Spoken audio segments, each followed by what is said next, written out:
late 90s horror revival was a blood-soaked renaissance, and I Know What You Did Last Summer was one of the horror genre's crown jewels at the time. Written before Scream by Kevin Williamson, but released after it, it launched the careers of Jennifer Love Hewitt, Sarah Michelle Gellar, Freddie Prinze Jr., and Ryan Phillippe, creating a new wave of CW, MTV-style horror that influenced everything from urban legend to Final Destination. The film grossed over $125 million on a $17 million budget, proving that slashers, when done right, could be on fire and could be prestige and profitable.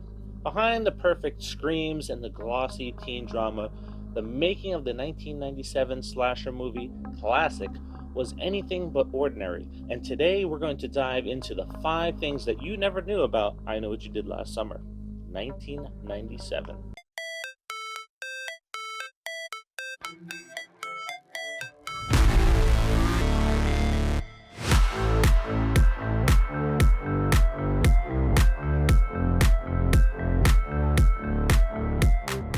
Hey everybody, it's Dave from Nerdbox, and welcome back to the season premiere of the Pop 5. That's right, the Popcorn Theory is going on hiatus for a little bit. Going to do something different on the channel for a little while. And with the I Know What You Did Last Summer requel, reboot, whatever it's called, coming back to theaters, I felt it was perfect to kick off this episode with diving into 5 things that people don't know about the original I Know What You Did Last Summer. Now, before we start, don't forget to drop a like on this video and drop some comments as you're going through watching it. And let's dive into that first fact.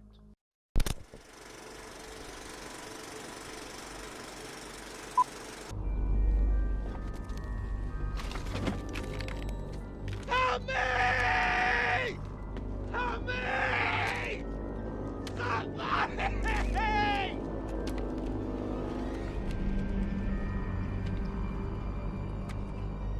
What do you want?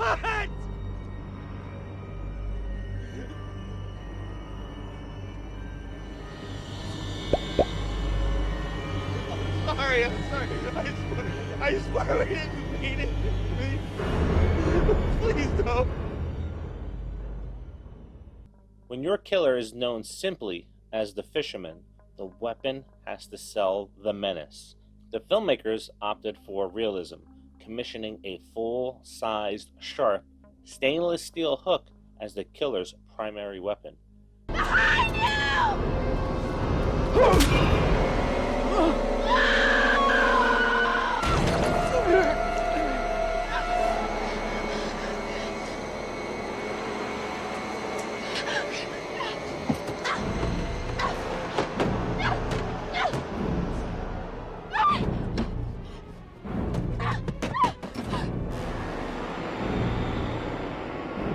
But here's the problem.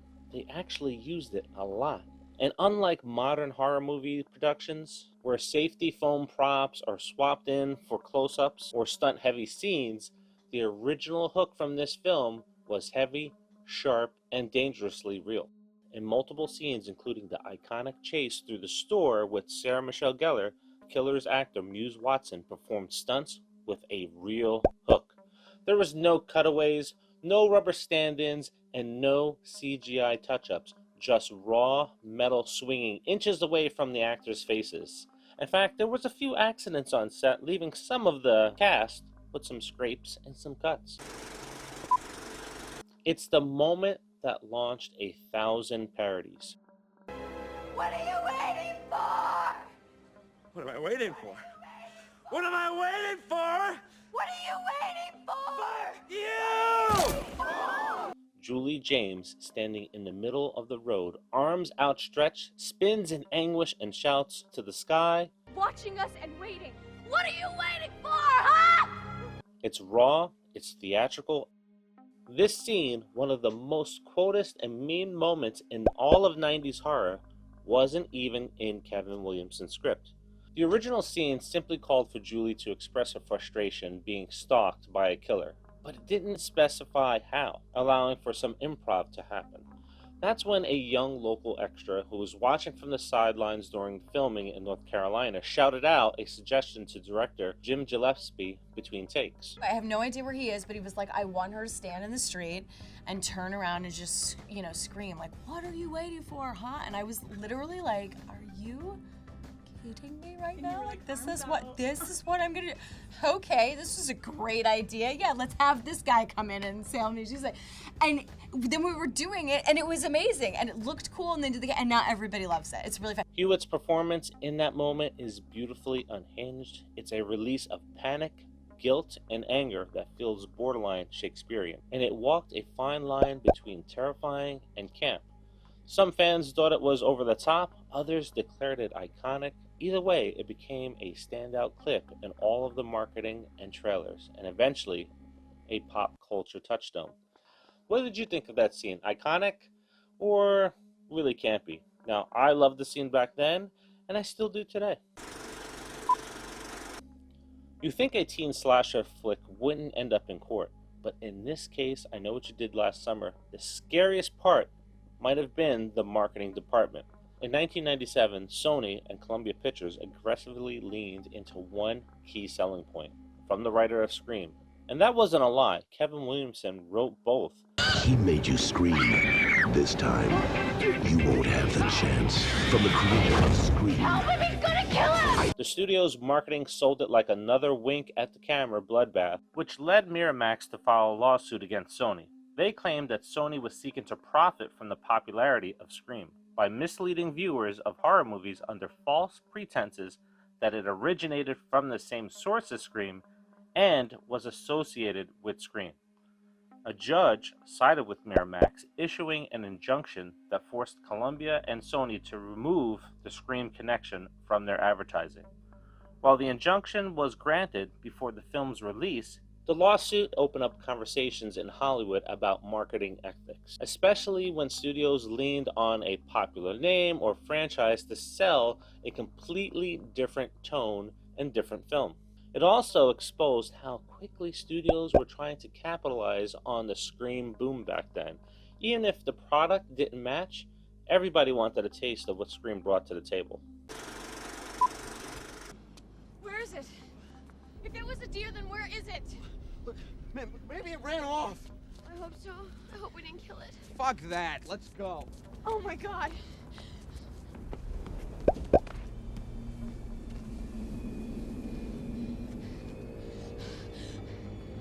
No way. Oh my god. But I thought... I didn't see it.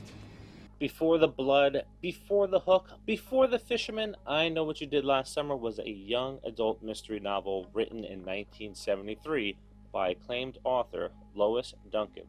Known for her psychological thrillers, Duncan's original book was a slow burn suspense story with no killer and a rain slicker. No gore, no body count, instead it centered around 4 teens, Julie, Ray, Helen, and Barry, who accidentally killed a young boy on a bicycle. They made a pact to keep it secret until 1 year later, a mysterious note arrives. But unlike the film, which transforms the threat into a physical slasher-style killer, the novel is grounded entirely in the psychological tension from that note. The antagonist isn't a vengeful, hook-wielding maniac, but rather a person with a vendetta and a carefully crafted plan for revenge. Think Pretty Little Liars meets Rear Window, not Friday the 13th. Duncan at the time was a pioneer for teen suspense fiction. Her stories were subtle, character-driven, and often tackled heavy themes like grief, trauma, and personal responsibility. So when Hollywood came knocking to turn I Know What You Did Last Summer into a film, she assumed that they would honor that tone. And as we know, they didn't. Kevin Williamson transformed the book into a full-blown slasher, blindsiding Duncan. She later said that she was appalled by the adaptation, calling it a frightening horror movie that bore little resemblance to her original work.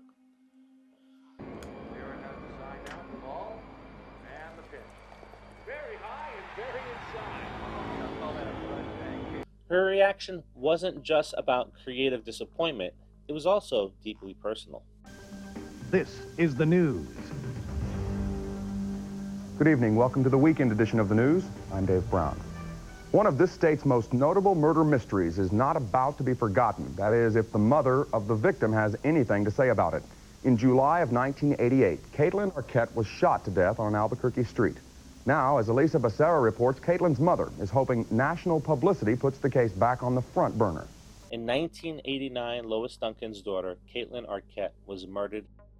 The tragedy devastated Duncan and changed the direction of her writing, leading her to focus on real-life crime, victims' rights, and the pursuit of justice. I wake up every night to the sound of gunshots and to the sound of my daughter calling, "Mother, Mother, help." So imagine the horror that she felt when the book that she wrote, built around internal conflict, emotional consequences, was reimagined into a blood-soaked teen slasher. Good evening. A break today in a high-profile cold case murder more than 30 years ago. Paul Apodaca has confessed to killing author Lois Duncan's daughter, Caitlin Arquette, in 1989. He's also connected to 2 other murders, including the murder of a UNM student and at least 3 rapes. News 13's Courtney Allen is here with how police cracked the case. Courtney?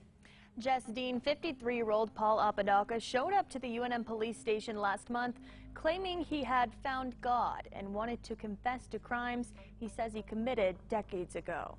Duncan never saw justice for her daughter. She died in 2016. She refused to be associated with the film's promotion and never shied away from expressing her anger publicly.